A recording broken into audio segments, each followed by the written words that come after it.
네, 오늘 저희들이 같이 나눌 말씀은 마가복음 1장 29절에서 34절, 비교적 짧은 구절인데요. 우리 한 목소리로 다 같이 읽도록 하겠습니다. 시작.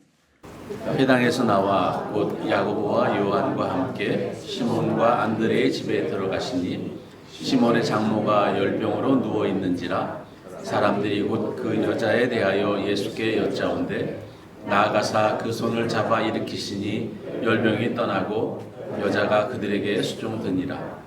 저물어 해질 때에 모든 병자와 귀신 들린 자를 예수께 데려오니 온 동네가 그 문 앞에 모였더라. 예수께서 각종 병이 든 많은 사람을 고치시며 많은 귀신을 내쫓으시되 귀신이 자기를 알므로 그 말하는 것을 허락하지 아니하시니라. 기도하겠습니다. 하나님 아버지, 두려운 마음, 떨리는 마음으로 하나님의 말씀을 들고 단위에 섰습니다. 오직 주의 말씀이 증거되는 시간 되게 하시고 그의 주의 말씀의 능력이 우리 가운데 경험되는 시간이 저와 우리 성도들에게 일어날 수 있도록 말씀의 은혜를 덧입혀 주옵소서. 말씀을 전하는 저와 듣는 모든 성도들이 성령 안에서 하나 되게 하시고 오직 주님의 그 위대한 말씀만이 드러나는 복된 시간 되게 하여 주옵소서. 예수님의 이름으로 기도드립니다. 아멘. 샬롬. 샬롬. 샬롬. 여러분, 평안이란 뜻이죠.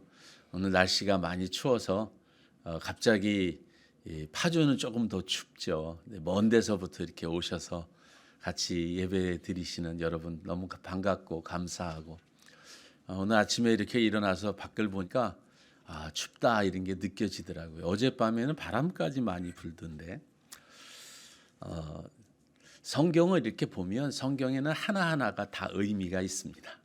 우리의 모든 교회에도 마찬가지 하나하나에 다 의미와 신학적인 배경이 들어 있습니다. 근데 이런 것을 잘 모르시는 경우들이 있어서 이런 것들을 이제 목회자나 아시는 분들이 이제 교육을 많이 해야 돼요. 여러분 아름답잖아요. 여기 성탄 트리 지난주하고 이번 주 달라졌잖아요. 누군가 헌신으로 이렇게 많이 달라졌죠. 감사해요. 너무 감사하고, 여러분 이 성탄 트리는 어떠한 역할을 해야 될까요?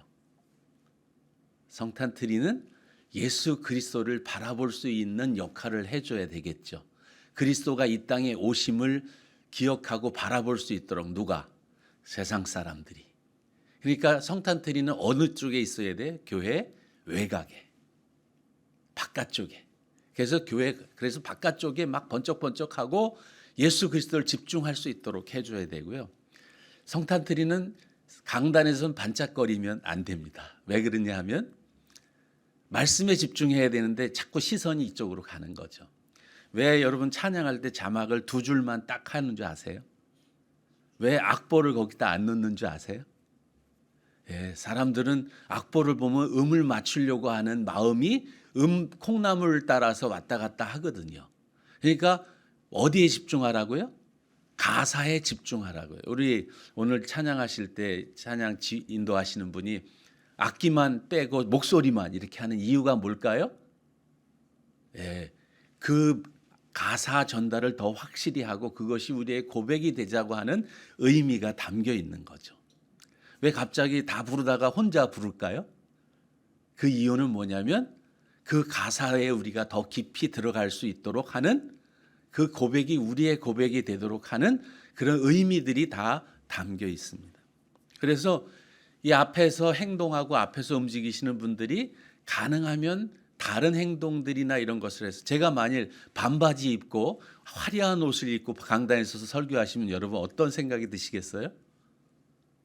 그러면 말씀의 집중보다 이런 생각이 들죠. 저 목사 뭐야? 왜 저래?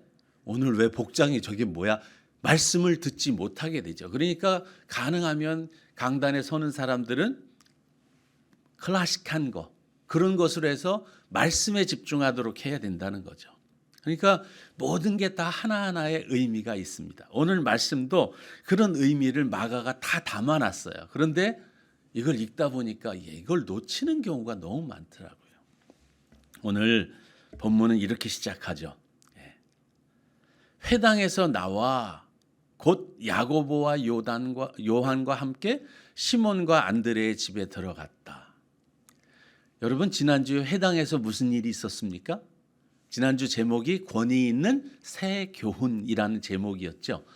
권위 있는 새 교훈을 회당에서 전했더니 사람들이 그 가르침을 듣고 놀랐어요. 왜? 서기관들의 가르침과는 전혀 달랐어요, 격이. 그런데 클라이막스, 그 격이 다른 메시지를 누가 확인해요? 귀신. 회당 안에 귀신이 있었다는 아이러니도 있지만 그 안에 귀신 들린 자가 소리를 지르면서 이게 그 새로운 교훈에 대한 반응을 하기 시작하는 거죠. 그런 반응을 겪고 나서 회당에 있는 사람들이 이게 뭐지? 그렇게 많은 감동과 감격, 새로운 교훈에 이제 됐습니다. 그들은 어떻게 했을까요? 각자 오늘 회당에 갔었는데 이런 마음을 담고 어디로 갔을까요? 다 집으로 갔어요. 예수님은 어디로 가셨어요? 예수님도 집으로 가셨어요. 누구의 집으로? 신방 가셨어요. 제가 내년도에 여러 가지 이제 기도를 하다가 내년도에는 좀 우리 교회를 여러 가지 좀 틀을 좀 바꿔야 되겠다. 저부터 좀 바꿔야 되겠다. 그래서 내년에는 제가 풀타임으로 교회에 상주하기로 했습니다. 그래서 내년에는 신방을 더 열심히 가야 되겠다. 오늘 예수님의 신방 이야기가 여기 적혀 있거든요. 예수님이 베드로의 가정에 신방을 가셨어요. 누구랑 같이요? 신방대원과 함께. 누가 신방대원이에요? 야고보와 요한. 이 신방대원과 함께 신방을 가셔요. 제가 다녔던 그 모교회, 왕십리에 있는 교회인데 그 교회에 1년에 2번 춘계, 추계 대신방이 있었습니다. 20년 전, 요즘은 그런 게 점점 줄어들고 있는데 예전에는 신방이라고 하는 것이 굉장히 중요한 목회 사역 중에 하나였어요. 성도들과 함께 성도들의 사는 모습을 보고 성도들의 그 삶의 현장에 가서 느낀 것들을 강단에서 말씀으로 녹여내는 것이 설교자의 의무고 책임입니다. 근데 문제는 뭐냐면 성도들의 삶을 몰라요. 그렇게 하니까 어떻게 되냐면 설교가 철학적이고 어떠한 긍정의 신학 이런 것들을 가져와서 보편적으로 흐르고 있어요. 그러니까 성도들의 삶하고 전혀 관계가 없는 강단의 메시지가 흐르다 보니까 뭐가 문제가 될까요? 삶의 변화가 일어나지 않아요. 이게 현대 교인들의 문제입니다. 요즘 현대 교인들의 특징은 신방 오지 마세요. 왜? 오면 집 치워야 되고 힘들어요. 저는 신방 한다고 할 때 직장 다니고 있을 때 어떻게 했냐면 하루 휴가 냈어요.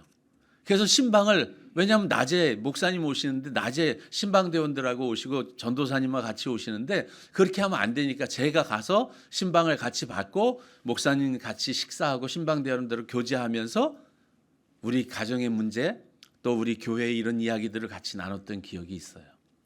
내년에 그걸 하겠다는 겁니다, 여러분. 제가 여러분의 삶의 현장으로 갈 겁니다. 직장으로 갈 거고요. 집으로 갈 거고요.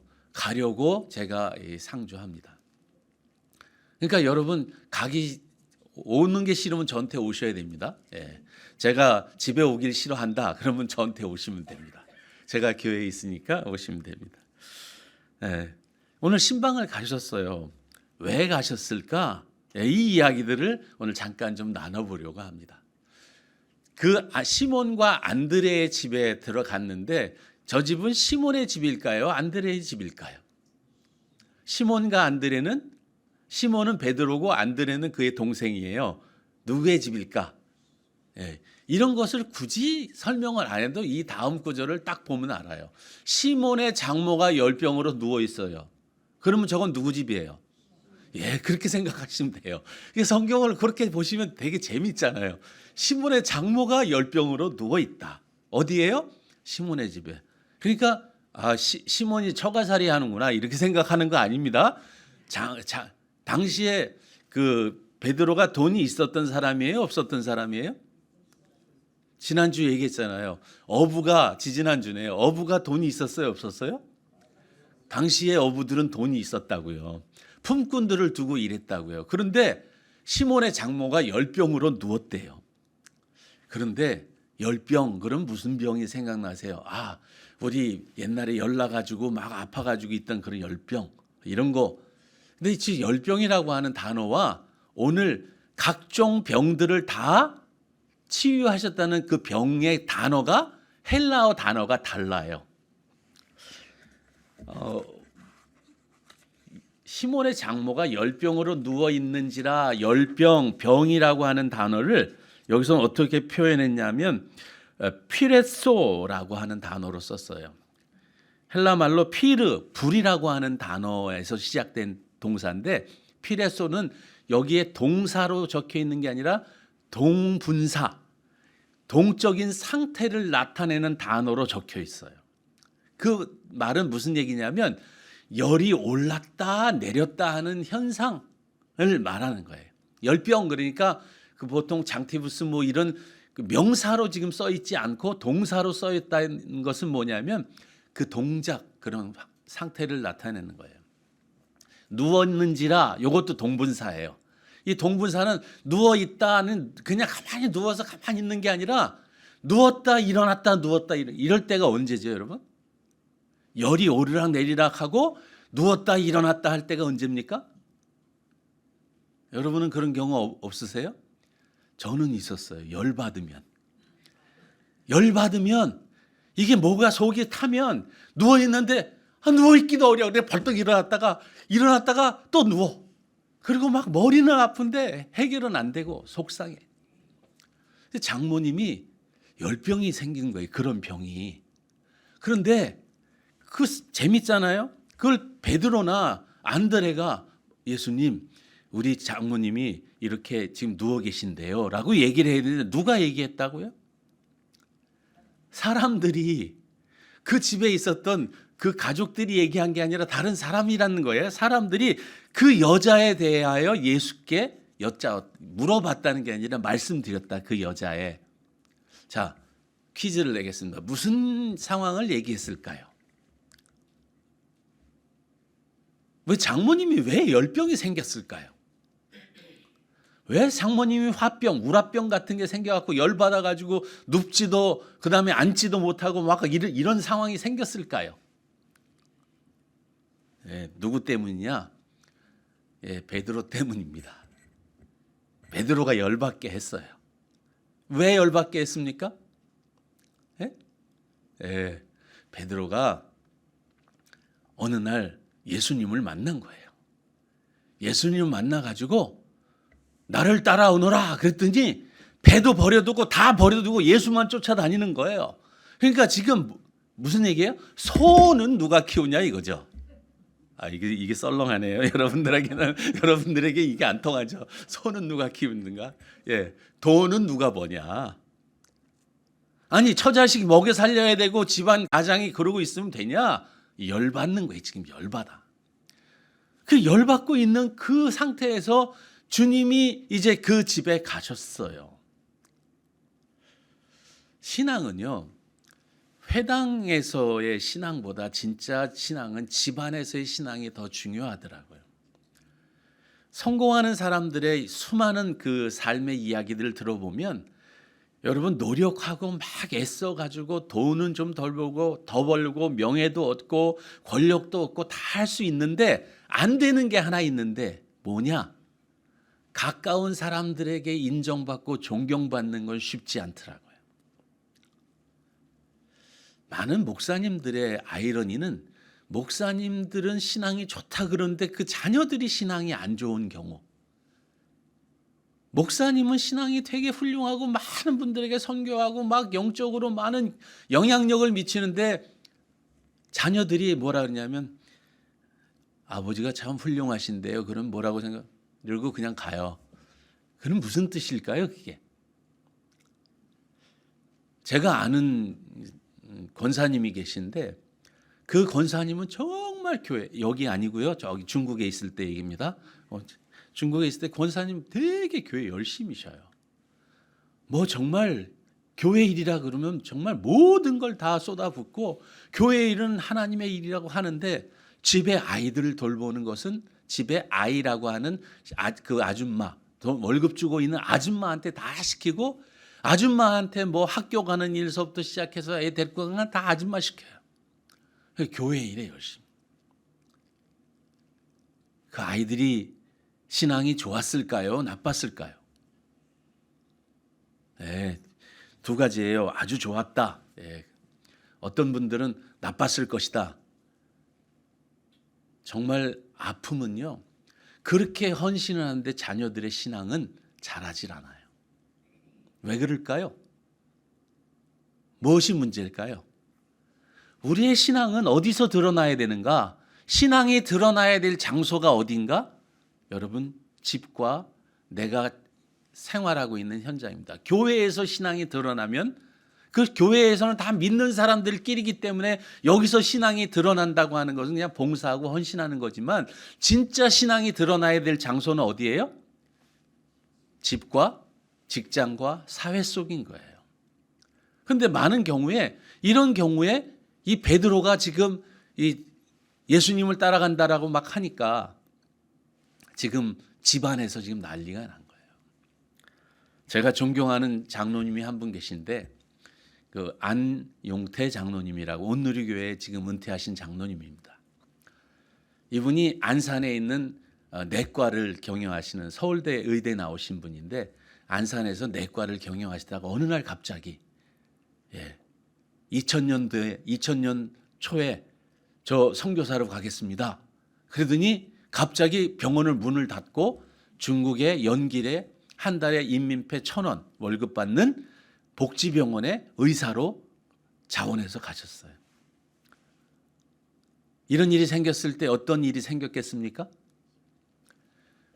사모님이 마음이 막 지금 여러 가지 의사의 남편과 결혼해서 많은 것을 좀 얻을 줄 알았는데 이분은 지금 전혀 은혜 받아가지고 지금 선교사로 가겠다고 벌떡 일어나서 가는 거예요. 근데 그런 게 누가 동의가 안 되냐면 가족들이 동의가 안 되면 되게 어렵잖아요. 제가 목회의 길을 딱 선택을 하고 풀타임 해야 되겠다고 마음 먹었을 때 제 1번이 뭐였을 것 같으세요? 저희 가족들의 동의예요. 동의 없이 안 되거든요, 이게. 가정에. 그러니까 무슨 얘기냐면 모든 신앙의 어떤 결단과 이것들은 그런 거예요. 근데 장로님이 중국에 와서 사역하실 때 사모님이 한국에 계시면서 혼자 오셔서 사모님은 그 한국에 계시면서 계속 그랬어요. 저랑 중국에서 가정사역 같이 하다가 그래서 이제 단동에 아버지 학교를 하게 될 때 그 안용태 장로님이 단동의 총책임자를 맡고 그 사모님 권사님을 한국에서 초청을 했어요. 초청을 해서 그 사역 현장들을 이렇게 보시면서 와, 우리 남편이 하는 사역이 이런 거였어? 또 한 가지, 우리 남편이 정말 존경받는 사람이구나. 그분이 어땠냐면요. 제가 연기를 몇 번 갔는데 공항에서 절 마중 나오셔서 공항에서 거기 사람들을 만나는데 만나는 사람들마다 약을 주는 거예요. 그분이 시간 날 때마다 뭐냐면 자전거 타고 연길에서 두만강까지 걸어가서 강변에서 기도하시고요. 그리고 그분이 했던 일은 그 조선족 가정들 찾아다니면서 아픈 사람들 찾아다니면서 그냥 쉴 새도 없이 계속해서 그런 일들을 하셨던 거예요. 그 값어치를 알게 됐어요. 그 권사님이 한국에 돌아오셔서요. 가정사역자가 되셨어요. 그래가지고 그 다음에 중국에 다시 오실 때는 어머니 학교의 리더십으로 오셨어요. 정말 그런 걸 보면서 야, 그렇구나. 주님이 신방하시면 주님이 만져주시면 변하는구나. 우리의 가정의 문제가 그 문제 그런 어떤 니드 이런 것들의 방향이 바뀌는구나. 오늘 예수님께서 찾아가셨어요. 그래서 예수님이 그 얘기를 들으셨어요. 그 다음에 나옵니다. 예수님이 나아가사 그 손을 잡아 일으키시니 어떻게 됐다고요? 예수님이 신방을 가셔서 가서 여기서 그 손을 잡아 일으키시니 이렇게 표현됐는데 여러분 보면은 마태복음 8장에는 어떻게 됐다고요? 그 손을 만지시니. 표현이 달라요. 똑같은 사건인데 표현이 달라요. 여러분 이 만지셨다 이런 단어가 뭐냐면 여러분 그 달리다굼이라는 단어 아세요? 그 죽었던 소녀를 일으키실 때 소녀야 일어나라 달리다굼. 여러분 이럴 때 소녀야 일어나 이렇게 소리 지르셨을까요? 어떻게 했을까요? 달리다굼. 그래서 부드럽고 친근하게 하나 그 예수 그리스도의 사랑을 담아서 일으키시는 거예요. 만지셨다. 여기 관점이 만졌는 자 그냥 어떤 경우에는 누가는 뭐라고 말하냐면 그냥 그 외쳤다 이렇게 말해요. 그런데 다 내용들은 보는 관점들이 다 달라서 기록한 관점들이 다 다른데 마가가 말하는 것은 뭐냐면 그 손을 잡아 일으키셨다. 오늘 말씀 제목이 뭐라고요? 그 손을 잡아 일으키시니. 여기 일으키시니 이 단어를 제가 빨간 줄로 해놨잖아요. 이게 뭐냐? 에게이로라고 하는 단어예요. 에게이로가 무슨 단어냐면 여러분 기억나세요? 아니스테미 기억나세요? 언젠가 들어봤던 기억이 나세요? 예, 아니스테미 뭐죠? 어떤 때 쓰는 용어죠? 예, 부활이에요. 부활. 다시 죽었던 자가 일어날 때 아니스테미 에게이로가 부활에 사용하는 단어예요.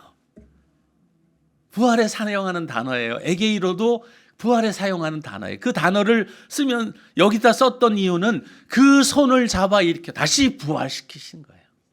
그 낙심했던 그 마음을 다시 일으켜서 세우는 거예요. 많은 경우에 이 낙심이 될 때가 우리 얼마나 많아요. 생활고 이런 문제들 때문에 쭉 처졌고 신앙생활이고 뭐고 다 안 하고 싶고 그럴 때 예수님이 친히 찾아가셔서 그 손을 잡고 뭐라고 하면 힘들지. 내가 알아. 그리고 손을 잡아서 일으키시니까 벌떡 일어나는 거예요. 여러분 예수님이 여러분의 손을 잡아서 일으켜 주셨으면 좋겠어요. 힘드십니까? 그 손을 주님이 잡아주실 것이고 그 예수님이 신방 가셔서 여러분의 그 어려운 마음을 만져주시고 잡아 일으켜 주실 것입니다. 그런 은혜가 신방의 은혜인 거예요. 예, 예수님께서 그 신방 간 결과가 뭐냐면 열병이 떠나가고요. 자, 그 여자가 그들에게 수종들었다. 여러분 이름이 바뀌었어요. 갑자기. 여러분 마가가 기록한 거 잘 보셔야 돼요. 여기다가 장모가 그들에게 수종드니라 그래도 되잖아요. 근데 왜 여자로 바뀌었을까요? 여러분 생각 안 해보셨어요? 아 성경 그냥 그랬네. 그냥 그렇구나. 이렇게 읽으시면 성경은 전혀 재미없어요. 이런 걸 보실 때 어떤 생각이 들어야 되냐? 왜 장모였다가 그 여자로 호칭을 바꾸지? 뭐야? 이런 생각이 들어야 돼요. 장모, 베드로와의 관계성 속에서는 베드로의 장모예요. 예수님과의 관계가 안 생겼어요. 그런데 이제 그리스도가 잡아서 일으키시니까 어떤 관계가 됐어요? 그리스도의 제자가 된 거예요. 장모에서 그 여자, 예수님을 수종드는 여자로 바뀌었다는 거예요.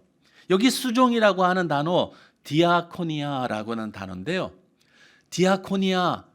디아코노스가 집사란 단어거든요. 봉사라고 하는 단어가 디아코니아예요. 여기 수종이 디아코니아예요. 그러니까 봉사하는 사람으로 바뀌었어요. 열받아서 지금 누워갖고 어쩔 줄 모르고 있는 상태에서 예수님을 딱 만나서 신방 받고 나니까 어떻게 바뀌었다고요? 예, 수종드는 사람으로 바뀌었어요. 그런데 저는 이 말씀을 보다가 마가복음의 주제는 왜 그 여자가 일어나자마자 했던 일이 수종인가? 왜 마가는 그 얘기부터 썼을까? 뭐 밥하러 갔다든지 뭐 물 뜨러 갔다든지 뭐 이런 얘기로 할 수도 있었는데 왜 수종이란 단어를 들었을까? 마가가 전하고 싶은 핵심 메시지는 이 봉사, 수종이라고 하는 단어가 마가의 핵심 메시지예요. 마가복음 10장 45절 같이 한번 읽어볼까요? 시작.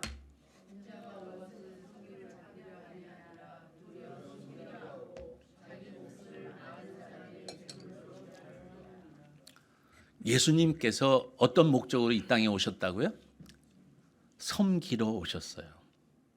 예수님께서 이 땅에 오신 거는 많은 사람의 종이 돼서 그들을 섬겨서 그들에게 자기 목숨을 대속물로 주고 그래서 그들을 구원해서 하나님의 사람, 하나님의 나라를 만들어가는 하나님의 백성으로 만들기 위하여 이 땅에 오셨어요. 뭐하러 오셨다고요? 섬기러 오셨어요. 우리에게 뭘 원하세요? 섬기는 자가 되길 원하세요. 이 땅에 종으로 오신 그분은 우리가 섬기길 원하시는 마음으로 섬기는 자가 되셨어요. 오늘 여자가 그들에게 병이 낫자마자 했던 게 뭐예요? 수종 드는 거예요.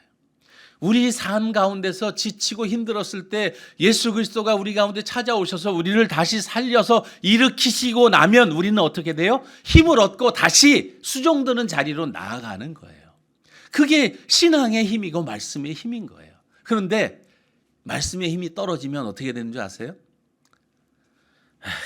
뭐 힘든데 쉬지. 아유, 이건 내가 왜 해 이거. 이렇게 축축 처지면서 자꾸 한 발 빼려고 그러고 뒤로 물러가려고 하는 게 신앙인들의 특징이에요. 이게 마음의 영적인 상태예요. 그런데 그 마음의 영적인 불이 일어나고 성령의 불이 그 안에 들어가고 예수 그리스도의 말씀이 들어가면 아니야. 다시 해야지. 제가 그런 일이 있었습니다. 제가 교회 안에서 상처받은 일이 하나 있었거든요. 제가 아버지 학교에서 은혜 받고 교회에서 찬양을 인도하게 됐었는데 어느 날 제가 앞에서 찬양을 인도하다가 손을 들고 찬양을 했어요. 오늘의 교회에서는 흔한 건데 제가 다니던 교회에서는 그러면 큰일 나는 교회인데 제가 앞에 손 들고 찬양했어요. 그 주일에 그 교역자 회의에서 담임 목사님 이야기가 저한테 전해졌는데 뭐라고 얘기했냐면 조 집사가 요새 교만해졌네. 그 말을 또 친절하게 어느 분이 저한테 얘기해줘. 오늘 담임 목사님이 조 집사님 뭐라고 교만해졌다 그랬다고. 교회 가기가 싫더라고요. 뭐야 이거? 아니 손 들고 찬양하는 게 뭐가 문제야? 왜 교만해? 그래서 교회 그만 가야 되겠다. 걔 마음 먹고 제가 그때 문정동 살 때인데 우리 아이들을 먼저 잠실교회를 먼저 보냈어요. 그래갖고 저는 그래도 직분이 12월 말까지는 해야 되는 거니까 그래도 집사 직분을 받았고 내가 약속을 했으니까 교사고 뭐고 다 해야 되니까 12월 말까지는 해야 되겠다 마음 먹고 우리 아이들을 미리 보냈어요. 그래서 아이들은 8월 달에 여름 성경학교 끝나고 나서 아이들이 잠실교회로 가서 걔네들은 초등학교 3학년 국민학교 6학년 때 그래서 걔들은 유년부 초등부 졸업장이 없어요. 그래서 잠실교회를 다녔고 그런데 11월에 부흥회가 열렸는데 어느 장로님이 오셔서 부흥 강사로 오셨어요. 그래가지고 부흥 강사로 말씀하시는 거예요. 뭐라 그러냐면 여러분 시냇가에 심은 나무가 시절을 쫓아 과실을 맺으며 그 잎사귀가 마르지 아니함 그 말씀 아십니까? 네 압니다. 여러분 시냇가에 나무를 심은 분은 누굴까요? 그렇게 얘기하는 거예요. 그러면서 또 뭐라 그러냐면 요즘 나무들은요 지가 뿌리 뽑아갖고 여기 심었다가 저쪽 심었다가 마음대로 한대요. 예? 마음에 안 들면 저쪽 강변으로 가고 저쪽 산으로 가고 지가 나무가 지 마음대로 한대요. 그래서 저한테 확 걸렸어요. 그래서 제가 그 말씀을 딱 듣고 가는 거 중지. 그래갖고 중지하고 어떻게 했는 줄 아십니까? 교회 근처로 이사가 버렸습니다. 제가 송파에 살다가 왕십리로 이사 갔어요. 대림 아파트로. 말씀이 들어가니까 내가 이래서 안 되지. 내가 이래서 안 돼. 내 삶이 이렇게 사는 게 아니야. 하나님이 원하신 대로 살자. 그래가지고 삶을 바꾸기 시작했어요. 말씀이 들어가니까 사람이 달라지더라고요. 그러고 나서 그 교회에서 안수 집사가 되고 그 교회에서 열심히 섬기다 중국으로 갔는데 교회에서 선교사 파송증도 주고 그랬습니다. 그 목사님이 소천하셨어요. 참 그랬는데 제가 그분의 사랑을 언제 알았냐면 제가 중국에서 장로 임직을 할 때 헌법 공부를 하다가 알았습니다. 헌법 공부를 하는데 거기에 뭐가 적혀 있었냐면 장로 예배 모범이라고 하는 게 있어요. 예배 모범에 어떤 이야기냐면 예배를 인도하는 자는 이상한 제스처나 행동을 해서는 안 된다가 있더라고요. 왜 그러냐? 우리 성도들은 지금 손 드는 게 이상한데 갑자기 손 들고 찬양하니까 이 사람들 저 사람 왜 이래? 이렇게 된 거 아니에요. 그러면 뭐가 문제예요?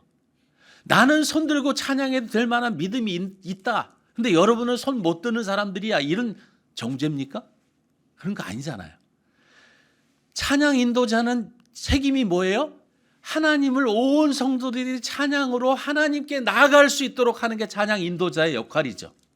하나님이 목적이잖아요. 그렇죠? 그런데 손 들고 막 이러니까 우리 성도들이 그때 당시에 목사님이 그때 교만하다고 했던 이유가 이거구나. 그때 예배 모범을 배웠더라면 내가 그때 그런 고민을 안 해도 되는데 제가 뭘 몰랐어요. 그러니까 교만하다고? 일을 갈면서 교회를 떠날 생각을 얼마나 했는지 모릅니다. 저는 이런 생각을 하면서 말씀을 모른다는 게 어떠한 의미인지를 알게 됐어요. 오늘 이 말씀이 이런 거예요. 저물어 해질 때에 모든 병자와 귀신 들린 자를 예수께 데려오니 온 동네가 그 문 앞에 모였더라. 여러분 어떻게 생각하세요? 왜 하필이면 저물 때 모였나? 이런 생각 안 해보셨어요? 왜 대낮에 모이지? 왜 저물 때 모였지? 성경 이거 많이 읽어보셨잖아요. 마가복음 이거 많이 이런 생각 안 해보셨습니까? 왜 저물 때 모였나? 참 말씀을 보면 볼수록 말씀은 씹으면 씹을수록 그 안에 오묘한 것이 담겨 있어요. 왜 저물 때 모였나? 자, 예수님이 시몬 베드로의 집에 들어가신 날이 무슨 날이에요? 예? 자, 그럼 회당에서 나와 집으로 들어가셨어요. 회당에 언제 들어가셨어요? 안식일 날, 그죠? 안식일에 들어가셨어요. 그러니까 지금 가서 베드로 장모 고쳐준 그날이 무슨 날? 안식일. 유대인들은 안식일에 이동해요, 안 해요? 어디 안 가요? 거리가 정해져 있어요, 율법에. 근데 저물 무렵은 유대인들의 날짜 계산은요, 어떻게 한다고요? 저녁이 되고 아침이 되니 둘째 날이라. 저녁부터 그 다음 날로 계산돼요. 안식일이 끝났어요. 그러니까 저녁에 다 모인 거예요. 가서 오늘 회당에서 예수라는 사람을 만났는데 귀신도 명했더니 귀신도 쫓겨가고 막 그런데 보니까 그분의 능력 있는 분 앞에 우리가 가자. 그래서 온 동네가 그 문 앞에 모였대요. 또 재밌잖아요. 동네가 모였습니까? 동네 사람이 모였습니까? 동네 사람이 모였다고 써야 되잖아요. 누가는 사람들이 모였다고 쓰는데 왜 마가는 동네가 모였다고 썼냐 이 말이에요. 그런 생각 안 해보시죠? 이거 뭐 그냥 그렇게 썼겠지 뭐. 동네가 모였다는 것은 그 동네의 가치, 동네의 문화, 동네가 가지고 있는 그 모든 것이 그 문 앞에 결집됐다. 마가는 그 얘기를 쓰고 싶은 거예요. 사람들이 모여서 병따라는 게 아니라 그 잘못된 문화와 잘못된 가르침과 그 마귀에 눌려 있고 병들어 있고 고통받고 있는 그 사람들이 그 문 앞에 모였다. 마가의 마음 뭐냐면 당시의 사람들이 이런 병들고 어렵고 이런 갈등과 아픔 속에 있는 사람이 수많은 사람들이 있었는데 그런 말씀을 가르쳐 줄 사람, 그런 새로운 교훈을 던져줄 그런 메시아가 안 와서 그들이 갈급해 있어요. 그 말을 듣자마자 그들은 그냥 안식일 그 해제가 풀리자마자 온 동네가 그 문 앞에 다 모였어요. 그랬더니 예수님이 어떻게 하세요? 일일이 다 한 사람 한 사람 다 고쳐주시고 귀신을 내쫓고 그 모든 것을 해결해 주셨다는 거예요. 놀랍지 않으십니까? 여기 보면 사람들이 온갖 병자를 데리고 나와 누가가 보는 관점과 마가가 보는 관점이 달라요. 이런 부분들을 보면 일일이 그 위에 손을 얹고 다 고쳐주셔요. 어떤 마음으로요? 긍휼한 마음. 그래, 그 손을 잡아 일으키시는 그 장모의 마음, 그리고 그 당시 문화 속에 귀신 들려 있고 세상 가치관 속에 무너져가는 그들을 향해 일일이 그들에게 손을 대시고 만져주시고 고쳐주시고 기도해 주시고 그들을 회복시켜 주시는 그 은혜, 그게 우리에게도 임하는 거예요. 여러분, 여기 보면 예수께서 각종 병이 든 많은 사람을 고치시며 많은 귀신을 내쫓으시되 귀신이 자기를 알므로 그 말하는 것을 허락하지 아니하시느라. 가장 원하는 것이 무엇인가? 지금 마가가 전하려고 하는 핵심적인 메시지가 무엇인가? 각종 병이 들은 그 많은 사람들이 예수 그리스도 앞에 나오면, 예수 그리스도가 그들에게 찾아가면 그 문제들은 다 해결될 수 있다.